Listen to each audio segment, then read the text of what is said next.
পূর্ব সিংভূম জেলার জামশেদপুরে পালিত হল বিশ্ব পরিবেশ দিবস। জাতিসংঘে 1972 সালের 5 জুন থেকে শুরু হয়েছিল, যা আজ সারা বিশ্বে পালিত হচ্ছে। প্রতি বছরের মতো এই বছরও বিশ্ব পরিবেশ দিবস উপলক্ষে ভারতীয় মানবাধিকার সমিতি পূর্ব সিংভূম জেলা সভাপতি এস.এন. পালের নেতৃত্বে গাছ লাগানোর মাধ্যমে আমাদের সকলের উচিত পরিবেশ রক্ষার জন্য যথাসাধ্য চেষ্টা করার অঙ্গীকার করা। এই দিনটি আমাদের মনে করিয়ে দেয় যে পৃথিবী কেবল আমাদের বাড়ি নয়, বরং ভবিষ্যৎ প্রজন্মের ঐতিহ্য।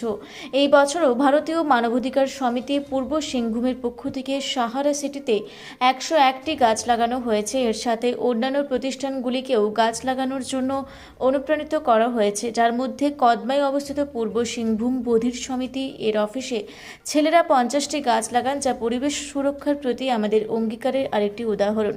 বৃক্ষরোপণ কেবল একটি গাছ লাগানো নয়, এটি একটি জীবনদায়ক কাজ।